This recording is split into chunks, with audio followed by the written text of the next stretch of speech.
মাধ্যমে সম্প্রচারিত ভারত কথার গ্রন্থি মোচনের ৬৬৪তম পর্বে আপনাদের সবাইকে জানাই সাদর সম্ভাষণ। মহামতি অনন্তলালের পরম আশীর্বাদে আমরা শুনে চলেছি পূর্ণ ভারত কথা। আমরা গত পর্বে শুনেছি সন্তপ্ত কর্ণ ধীর পায়ে এসে উপস্থিত হয়েছেন পিতামহ ভীষ্মের কাছে। অনেক কথার পর পিতামহ তাকে অনুরোধ করলেন পাণ্ডবদের সাথে সন্ধি করবার জন্য, এবং এও বললেন তার মৃত্যুর মধ্যে দিয়েই যেন এই ভয়ঙ্কর যুদ্ধের অবসান হয়। তিনি বললেন, কর্ণ, তুমি তো জানো যে তুমি সুতপুত্র নও, তুমি কুন্তী পুত্র। তাহলে তুমি কেন নিজের ভাইদের সাথে যুদ্ধ করে এই ভীষণ কুলক্ষয় সৃষ্টি করছো? তুমি ইচ্ছে করলেই এই যুদ্ধ বন্ধ করতে পারো, কারণ এটা তো ঠিক তোমার উপর নির্ভর করেই এবং তোমার প্ররোচনায় দুর্যোধন এই বিরাট যুদ্ধে অবতীর্ণ হয়েছে। সুতরাং এই কুলক্ষয় এবং ক্ষত্রনাশক মহাযুদ্ধ তুমি ইচ্ছে করলেই বন্ধ করতে পারো, এবং আমি চাই এই যুদ্ধ এখনই শেষ হোক। রক্ষা পাক সমস্ত ক্ষত্রবীরেরা, তারা ফিরে যাক নিজেদের দেশে, স্ত্রী ফিরে পাক তার স্বামীদের, সন্তানকে ফিরে পাক তাদের পিতামাতা, সমস্ত সাধারণ মানুষ তারা বিপদমুক্ত হোক, তারা যে দুর্গতির মধ্যে রয়েছে সেই দুর্গতির অবসান ঘটুক। রক্ষা পাক এই বিশ্ব, রক্ষা পাক প্রাণকুল। কিন্তু কর্ণ বললেন যে পিতামহ, আমি এই অবস্থায় কিছুতেই এই পাণ্ডবদের সাথে শত্রুতা ত্যাগ করতে পারি না, কারণ যে বিশ্বাস এবং যে সম্মান আমি দুর্যোধনের কাছ থেকে পেয়েছি, এবং যেরকম ভাবে কৃষ্ণ পাণ্ডবদের জয়ের জন্য দৃঢ় প্রতিজ্ঞ, সেরকম আমার এই ধন, শরীর, সম্পদ, পুত্র, আর্যা সবই আমি দুর্যোধনের নিমিত্তই উৎসর্গ করেছি। আমার এই ক্ষত্রিয় দেহ রোগে বিনষ্ট হইলে তার কোনো যশ হয় না, কিন্তু দুর্যোধনকে আশ্রয় করে আমি পাণ্ডবদের প্রতি ক্রোধ উৎপাদন করেছি। সুতরাং যে বিষয় আবশ্যক আমি তার থেকে তো ফিরে আসতে পারি না। আর কিভাবে মানুষ পুরুষকার দ্বারা দৈবকে ফেরাতে পারে? আপনি লক্ষ্য করেছেন যে পৃথিবীর ক্ষয় আরম্ভ হয়ে গেছে, অন্যদিকে পাণ্ডব এবং কৃষ্ণ যে অজেয় সেটাও সবাই জানে, তবুও আমি তাদের সাথে যুদ্ধ করার ইচ্ছে করি এবং যুদ্ধে তাদেরকে জয় করব, এরকম মনে মনেও আমি নিশ্চিত করেছি। সুতরাং এই অতি দারুণ শত্রুতা আমি ত্যাগ করতে পারবো না, আর স্বধর্মে নিরত থেকেই আমি অর্জুনের সঙ্গে যুদ্ধ করব। অতএব আপনি আমাকে অনুমতি দান করুন, আমি যাতে এই যুদ্ধে আপনার আশীর্বাদ নিয়ে যুদ্ধ করতে পারি। ভীষ্ম বললেন, কর্ণ, যখন তুমি এই অতি দারুণ শত্রুতা ত্যাগ করতে পারবে না, তখন আমি তোমাকে যুদ্ধ করার অনুমতি দিচ্ছি। এখানে লক্ষ্য করব যে ভীষ্ম কর্ণের অনেক প্রশংসা করেছেন। তিনি কোথায় কোথায় জয়ী হয়েছেন, কত কত যুদ্ধে তিনি কোন কোন বিরাট রাজাদেরকে জয় করেছেন, এই ব্যাপারে ভীষ্ম কর্ণের অনেক প্রশংসাও করেছেন এবং বলেছেন যে তুমি স্বধর্মে থেকে যুদ্ধ করো। এই যুদ্ধের অনুমতি দেবার সময় মহামতি ভীষ্ম কর্ণকে দুটি দামি কথা বলেছিলেন, অত্যন্ত মূল্যবান কথা বলেছিলেন। সেটি হচ্ছে, তুমি ক্রোধ এবং অতি উৎসাহ ত্যাগ করে যুদ্ধের অন্য সমস্ত কর্মগুলোকে সজ্জন ব্যবহারে থেকে, ধর্মপথে থেকে সজ্জন সম্মত কর্ম অনুসরণ করে কেবলমাত্র ক্ষত্র ধর্ম অনুসারে ক্ষত্রিয়দের যে প্রধান ধর্ম, প্রধান লক্ষ্য যুদ্ধের স্বর্গলাভ, যুদ্ধে প্রাণ ত্যাগ করে স্বর্গলাভ, এই ইচ্ছাকে একমাত্র শিরোধার্য করে, এই ইচ্ছেকে প্রাধান্য দিয়ে এবং যুদ্ধের সমস্ত রীতি নিয়মকে মান্যতা দিয়ে তুমি তোমার সমস্ত শক্তি এবং উৎসাহ সহকারে যুদ্ধ করো। আমি তোমাকে এই অনুমতি দান করছি। এখানে লক্ষ্য করুন ভীষ্ম কি বলছে। তিনি অনুমতি দিচ্ছেন কর্ণকে, এবং তার আগে আমরা লক্ষ্য করব কর্ণের ভূয়সী প্রশংসাও করেছেন ভীষ্ম। কেন করেছেন, তার আগে তিনি কেন তাকে নিন্দা করতেন, সে কথা আমরা গত পর্বে বিস্তারিতভাবে আলোচনা করেছি। কর্ণের বীরত্ব, তার দৈব শক্তির উপর আস্থা এবং তার পুরুষকার, একে ভীষ্ম কিন্তু প্রশংসা করে।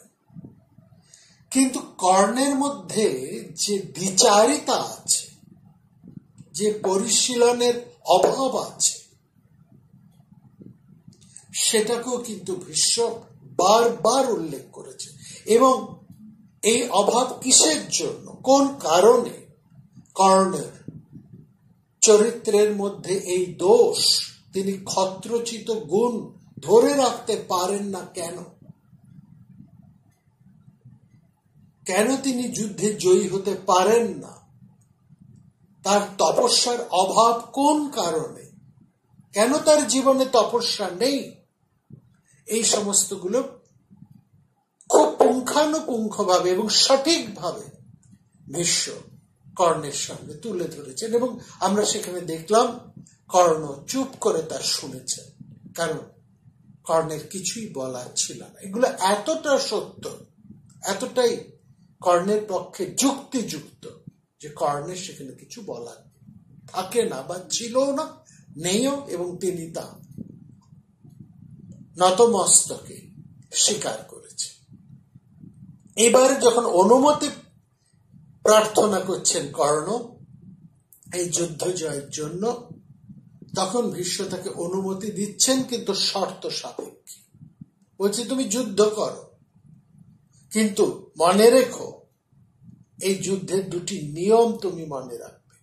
প্রথমটা হচ্ছে ক্রোধ এবং অতি উৎসাহ ত্যাগ করো। এই দুটি কর্ণের চরিত্রের বিরাট দোষ। কর্ণের মধ্যে একটা অত্যন্ত ক্রোধ রয়েছে, অসূয়া মন্যময়তা, এটা ইনজেক্ট হয়েছে, সংক্রামিত হয়েছে দুর্যোধনের কাছ থেকে। কর্ণের মধ্যে কিছু চরিত্রের দোষ ছিল, দুর্বলতা ছিল, তার চরিত্রের অনেকগুলো ন্যূনতা ছিল, সেগুলো তো ভীষ্ম খুব পরিষ্কার করে বলেছে। সেই জন্য তিনি বলেছেন এই যে যুদ্ধ করবে, কিন্তু তুমি ক্রোধ ত্যাগ করে নির্মন্ন, এখানে বলছে নির্মন্ন গত সংরম্ভ, তুমি যুদ্ধ করো নির্মন্ন হয়ে। মন্যময়তা মানে হিংসা, ক্রোধ। মন্যময়তা বলতে গেলে ক্রোধ, হিংসা। যদি কেউ, এর কথার সবচেয়ে, যুদ্ধের মধ্যে ক্রোধ থাকবে না, ক্রোধ না থাকলে আরেকজন আরেকজনকে কি করে আক্রমণ করতে পারে। এখানে যে ক্রোধ রয়েছে, এই ক্রোধের কে মন্যময়তাকে ত্যাগ করতে বলছে। তার কারণ হচ্ছে এটাই, এবং এটা আমাদের খুব সবিশেষভাবে লক্ষ্য করতে হবে জীবনে কোনো কিছু সিদ্ধি লাভ করতে গেলে, যে কেউ শুধু যুদ্ধ বলে নয়, যে কোনো কাজের ক্ষেত্রে আমাদের মধ্যে যদি মন্যময়তা থাকে, হিংসে থাকে, ক্রোধ থাকে, তাহলে আমরা কিন্তু লক্ষ্য ভ্রষ্ট হব। আমরা অন্যের প্রতি অসূয়া হয়ে, বিদ্বেষ পরায়ণ হয়ে যদি কোনো কাজ করি, এখানে মন্যময়তা মানে বিদ্বেষ, অন্যের প্রতি বিদ্বেষ পরায়ণ হয়ে যদি আমরা কোনো কাজে অবতীর্ণ হই, তাহলে কিন্তু কাজে আমরা যথার্থভাবে সেই কাজটিকে সম্পাদন করতে পারবো না, লক্ষ্য পূর্ণ করতে পারবো না, অভীষ্ট সিদ্ধি লাভ করবো না, সেই কাজে আমাদের সিদ্ধি আসবে না। কারণ আমাদের মনটা স্থির হবে না। যে কোনো কাজে সিদ্ধি লাভের জন্য প্রথম শর্ত হচ্ছে কনসেন্ট্রেশন, একমুখীনতা। কিন্তু মনের মধ্যে যদি ক্রোধ বা বিদ্বেষ থাকে, তাহলে আমার মনটা অস্থির থাকবে। অস্থির মন কখনোই লক্ষ্য পূরণ করতে পারে না, সিদ্ধ লাভ করতে পারে না। এটা হচ্ছে প্রথম শর্ত। অর্থাৎ মনকে শান্ত করতে হবে। এই মনকে শান্ত করার একমাত্র উপায় হচ্ছে কনসেন্ট্রেশন। ওই যে কনসেন্ট্রেশনের কথা আমরা বারবার বলেছি, কনসেন্ট্রেশনে করবার জন্য যোগের কথা বলা হয়, এবং যোগের কথায় কনসেন্ট্রেশনের চিহ্ন হচ্ছে একটা সর্প, বিশাল একটা সর্প, সে তার ফনা মেলে ধরেছে, বিশাল ফনাটাকে মেলে ধরে তার লক্ষ্যের প্রতি একেবারে স্থির হয়েছে, তাকিয়ে আছে। এখানে বলা হয় আমরা স্থির হতে পারি সামান্য কিছু সময়ের জন্য, কিন্তু সামান্য concentration not for a short time, concentration হতে হবে ফর এ লং পিরিয়ড, একটা দীর্ঘ সময়ের জন্য আমাদের কনসেন্ট্রেশন হতে হবে। এটা হচ্ছে প্রথম শর্ত, কনসেন্ট্রেশন, এবং concentration for a long time, একটা দীর্ঘ সময়ের জন্য আমাদের মনকে কনসেন্ট্রেট করতে হবে। এটা হচ্ছে শর্ত এক। দ্বিতীয় শর্ত হচ্ছে আমাদের মন ওই লক্ষ্য ছাড়া আর কোনো দিকে তাকাবো না, কোনো দিকে না। অর্থাৎ সংসারে আর যা কিছু আছে সমস্ত কিছু থেকে আমাদের মনটাকে তুলে নিতে হবে। অর্থাৎ কেবলমাত্র আমার লক্ষ্য এবং আমি, এছাড়া আর সংসারে কিছু না, আর সব কিছুকে বাদ দেওয়া। আর যাবতীয় যা কিছু আছে সব কিছুর থেকে মনকে তুলে নেওয়া, কিংবা ও সমস্ত বিষয়কে মন থেকে বাদ দেওয়া, সরিয়ে নেওয়া। এটাই হচ্ছে সেই সর্প যে ফনা, তার সে যেন আর বাইরের সব কিছুকে সরিয়ে দিচ্ছে, সবকিছুর থেকে মনকে তুলে দিচ্ছে। অর্থাৎ সে আড়াল করছে, নিজেকে বিরাট করে মেলে ধরছে, আর তার চারপাশে যা কিছু আছে সবকিছুকে সে সরিয়ে দিচ্ছে। এটা হচ্ছে বিষয়ের প্রতি লক্ষ্য স্থাপন করার এক প্রাথমিক শর্ত। কনসেন্ট্রেশন আমাকে করতে হবে, এবং সেটা দীর্ঘ সময়ের জন্য কনসেন্ট্রেশন, এবং সেই সময় জগতের আর কোনো কিছুই আমার মনের মধ্যে ঠাঁই পাবে না, বা আমি আমার মন আমার ওই লক্ষ্য বস্তু ছাড়া আর সমস্ত কিছুর থেকে তুলে নেব। এটি হচ্ছে সবচাইতে গুরুত্বপূর্ণ শর্ত, এবং সেই লক্ষ্যে আমি অবিচল থাকব। যাই কিছু ঘটে যাক না কেন, আমি আমার লক্ষ্য হতে সরে আসব না, বা আমার মনকে চঞ্চল হতে দেব না, কিংবা আর সংসারে আর কোনো কিছুই আমার মনে রেখাপাত করবে না। এটা হচ্ছে কনসেন্ট্রেশনের সবচেয়ে বড় শর্ত। এই তিনটি শর্ত পূরণ করা। সেই জন্য বলছেন যে তোমার মনের মধ্যে, বিশ্ব বলছেন, তোমার মনের মধ্যে যদি অসূয়া থাকে, বিদ্বেষ থাকে, তাহলে তোমার মন স্থির থাকবে না। অর্থাৎ মনকে শান্ত করতে হবে। প্রথম শর্ত হচ্ছে মন শান্ত করতে হবে।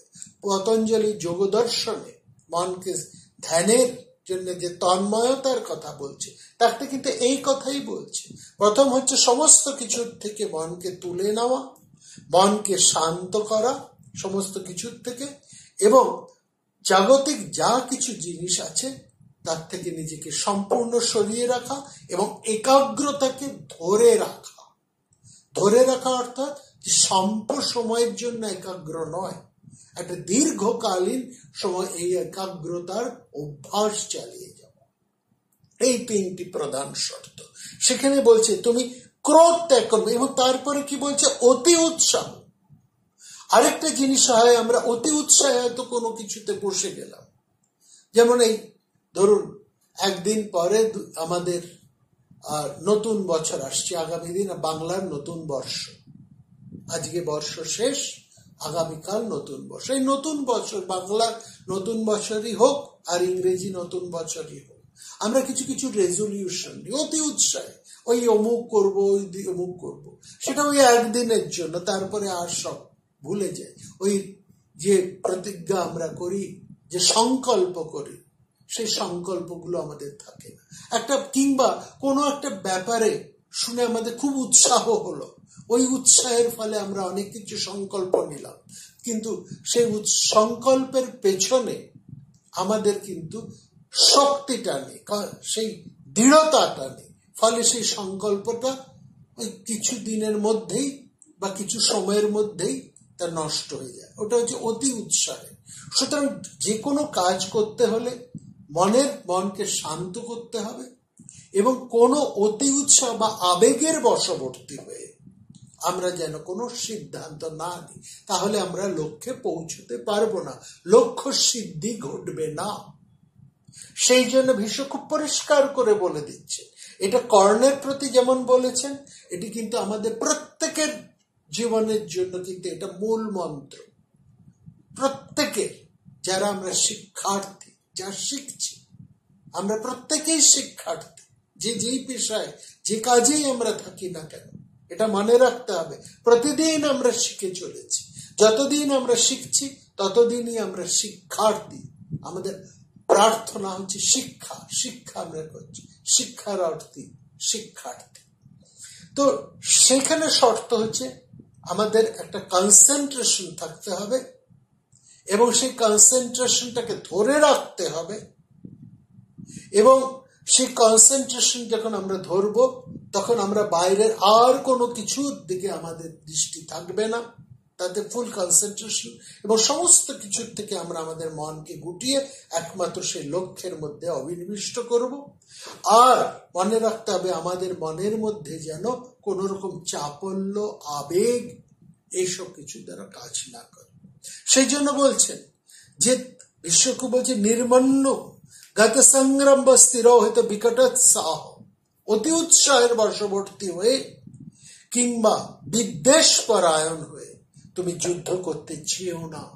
যদি এইগুলো বাদ দিয়ে তুমি যুদ্ধ করতে পারো তাহলে তোমাকে আমি অনুমতি দিচ্ছি। এবং সেখানে একজন ক্ষত্রবীর কোন দৃষ্টিকোণ নিয়ে সে যুদ্ধ করবে, যুদ্ধে তার জয় হতেও পারে, নাও হতে পারে, কিন্তু প্রত্যেক ক্ষত্রিয়র এইটি লক্ষ্য থাকে যে আমি যুদ্ধে প্রাণ ত্যাগ করব, বীরসজ্জা লাভ করব, এটাই হচ্ছে যুদ্ধ।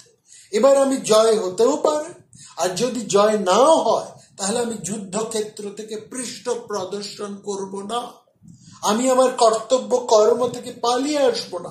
যে তপস্যার আসনে আমি বসেছি, এটা খুব মন দিয়ে শুনুন, আমাদের প্রত্যেকের জন্য এটা ভীষণ গুরুত্বপূর্ণ। আমরা প্রত্যেকেই কোনো না কোনো তপের আসনে বসেছি, তপস্যায় আমরা প্রত্যেকটি মানুষই তপস্যা করে চলেছি, জ্ঞাত এবং অজ্ঞাত সারে। যে তপের আসনে আমরা বসেছি, যে আমাদের লক্ষ্য, প্রথমে লক্ষ্যটাকে স্থির করতে হবে। লক্ষ্য অনেক হাজার রকমের লক্ষ্য রাখলে হবে না, একটা নির্দিষ্ট লক্ষ্যকে আমাদের স্থির করে নিতে হবে। লক্ষ্য স্থির, একাগ্রতা, এবং সেই একাগ্রতা এবং লক্ষ্য স্থিরের পরে আমাদের সংকল্প। সংকল্প কি? যে লক্ষ্যে আমরা, যে তপস্যায় আমরা বসেছি, যে লক্ষ্য সিদ্ধির জন্য আমাদের এই আয়োজন, সেখান থেকে আমরা যেন সরে না আসি। অর্থাৎ আমি সেই লক্ষ্যে কি পাবো সেটা বড় কথা নয়, কিন্তু আমার তপস্যার থেকে আমি যেন সরে না থাকি। অর্থাৎ একজন যুদ্ধবীর, একজন ক্ষত্রবীর এটাই থাকে, যুদ্ধ সে অবতীর্ণ হয়েছে, সে যুদ্ধ করবে শান্ত মনে, লক্ষ্যের দিকে অবিচল থেকে, এবং ক্ষত্র তেজ নিয়ে সে করবে। যুদ্ধের মধ্যে সে কোন রকম মনকে উত্তেজিত উদ্বেলিত করবে না, তাহলে সে কিন্তু যুদ্ধে জয় হওয়া অসম্ভব। এবং সেখানে বলছে এই যুদ্ধে জয় এবং পরাজয় দুই ঘটতে পারে। সেখানে তার একমাত্র লক্ষ্য থাকবে আমি জয়ী হতেও পারে, পরাজয় হতে পারে, কিন্তু আমার লক্ষ্য হচ্ছে এই মহাযুদ্ধে আমি বীরগতি প্রাপ্ত হব। কেবলমাত্র তার লক্ষ্য হচ্ছে স্বর্গলাভের ইচ্ছা, আমার সমস্ত শক্তি এবং সমস্ত উৎসাহকে আমি নিয়োজিত করি। সেটাই এখানে ভীষ্ম বলছেন, যথাশক্তি যথোৎসাহ সতং বৃত্তেষু বৃত্তবান। এইটাই হচ্ছে মূল কথা। যুদ্ধস্য সর্গকম তং যুদ্ধস্য। কর্ণকে ভীষ্ম বলছে তাং যুদ্ধ, মানে তুমি যুদ্ধ করো, স্বর্গ কাম্যা, স্বর্গ কামনা করে।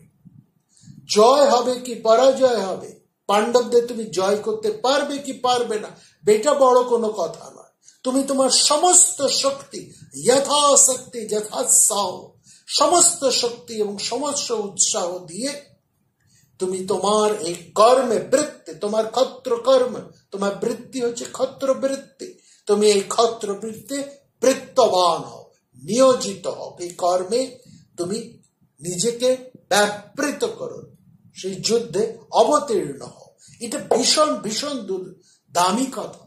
শুধু কেবলমাত্র কর্ণকে ভীষ্ম বলছেন এই যুদ্ধের প্রেক্ষিতে এটা নয়, এটা আমাদের প্রতিটি মানুষের, সর্বকালে সমস্ত মানুষের জন্য এটা গুরুত্বপূর্ণ।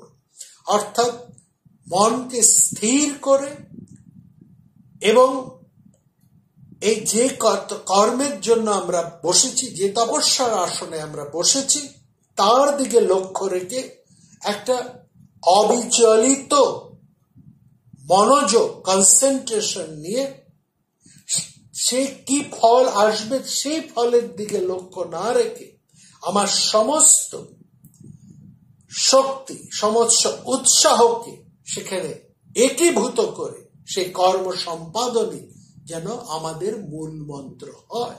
ঠিক সেই কথাই এখানে বলছে, অনুজানামি কর্ণং তাং যুদ্ধস্য সর্গ কাম্যয়া নির্মন্নগত সংরম্ভ কৃতকর্মারণ্য স্মঃ যথাশক্তি যথোৎসাহ সতং বৃত্তেষু বৃত্তবান। এইটি হচ্ছে বলছে কর্ণ, তুমি অহংকার শূন্য হয়ে বলবীর্য অবলম্বন করে যুদ্ধ করো। দেখো, ধর্মসঙ্গত যুদ্ধ ছাড়া ক্ষত্রের পক্ষে আর কোনো কিছু মঙ্গল, অর্থাৎ যুদ্ধ তুমি করবে যুদ্ধের নিয়ম নীতি মেনে, যুদ্ধের মধ্যে তুমি অনিয়ম কিছু করো না, যুদ্ধের রীতি নিয়মকে তুমি উল্লঙ্ঘন করো না, যুদ্ধের ধর্মের মধ্যে কোনো অধর্ম তুমি করো না। আমরা লক্ষ্য করেছি এই যে 10 দিনের যুদ্ধ হয়েছে, বিশ্ব যতদিন ছিল এই যুদ্ধের মধ্যে কোনো অন্যায় কাজ হয়নি।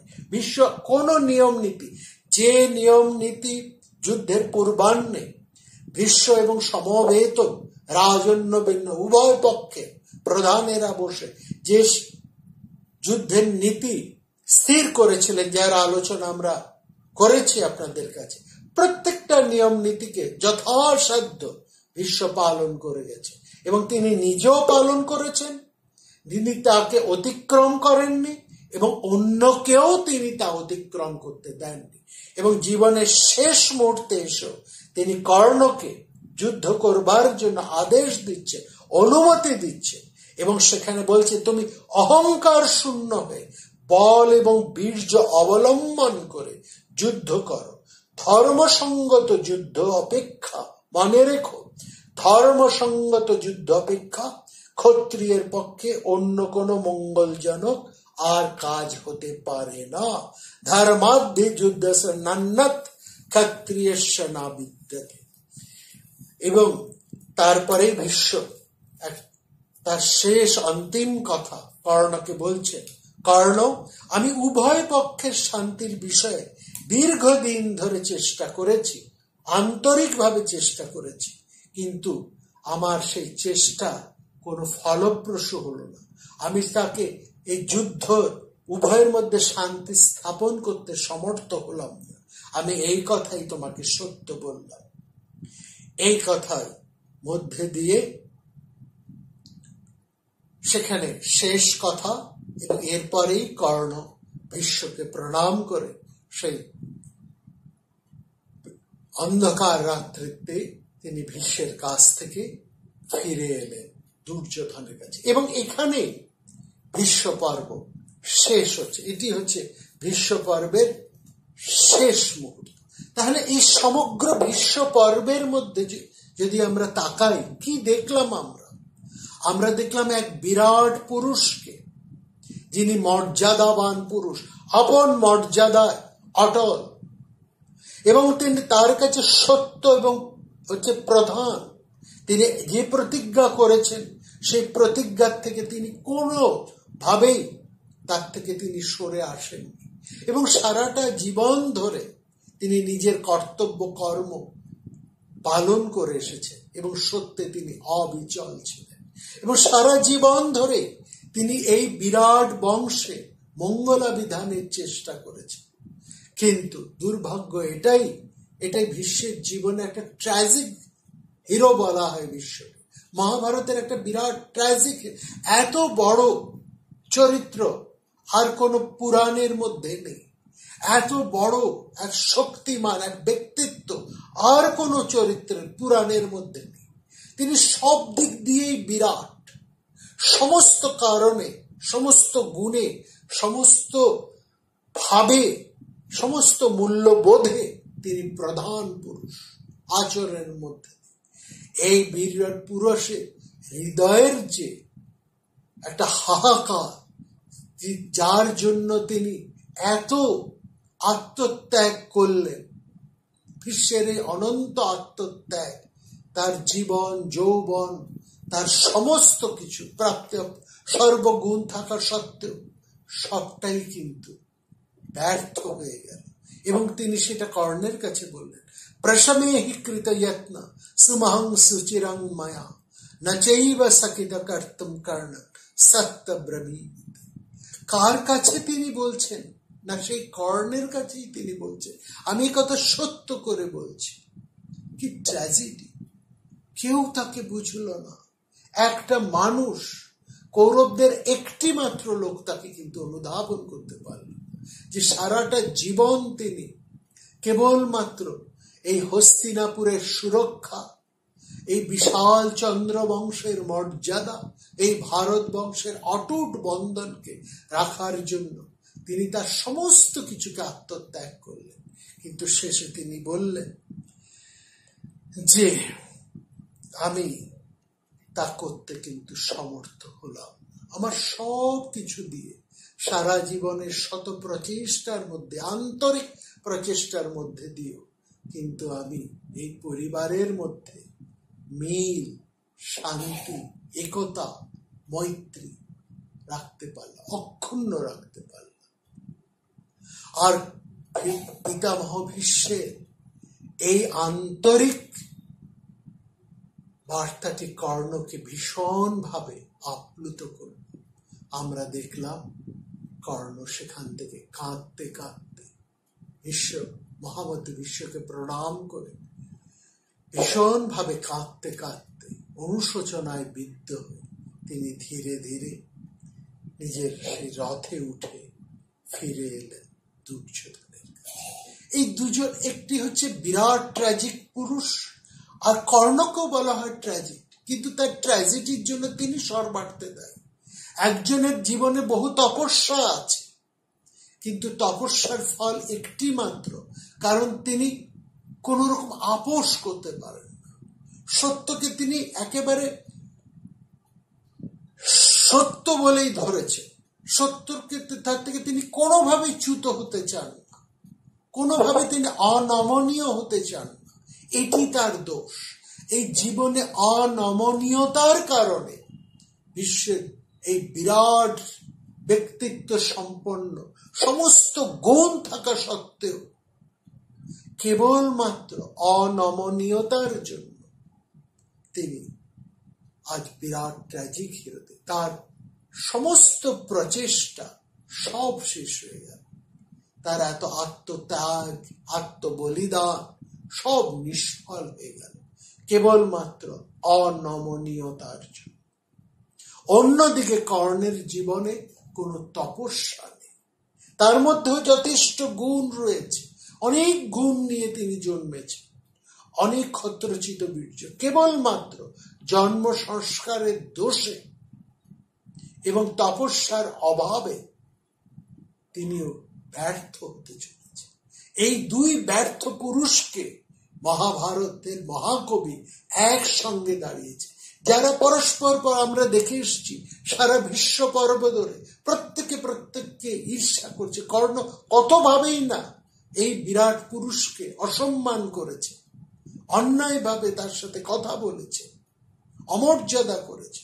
অন্যদিকে ভীষ্ম কর্ণকে দু চোখে যেন দেখতে পারতেন। তার অনেক কারণ ছিল।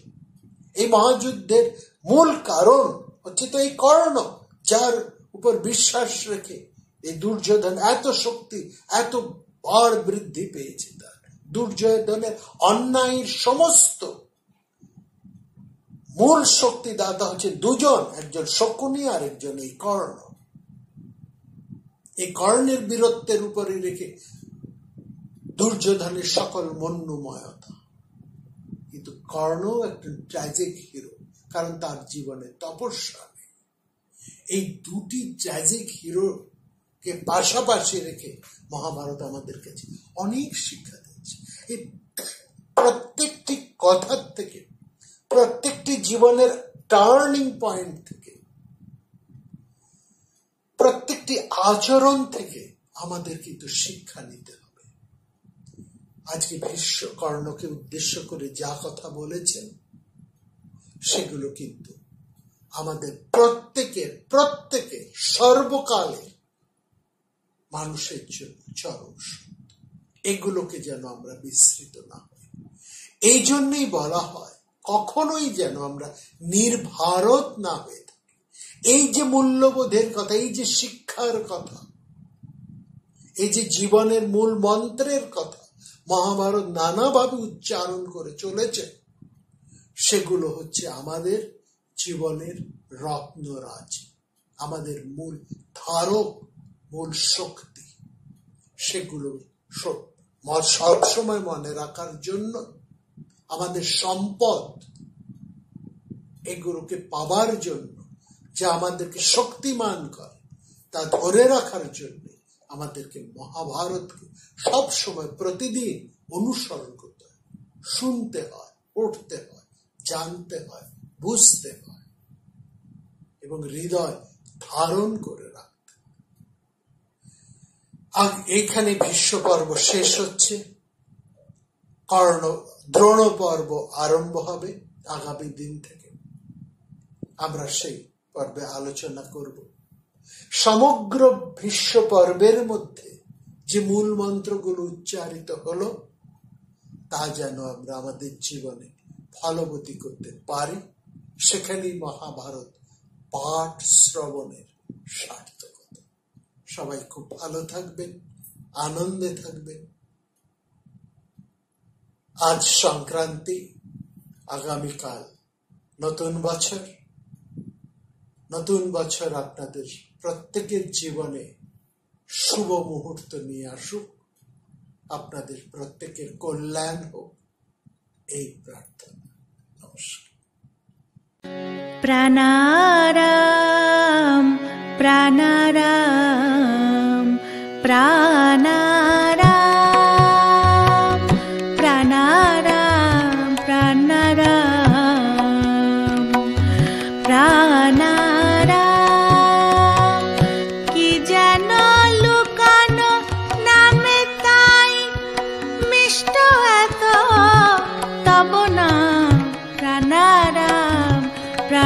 राम राम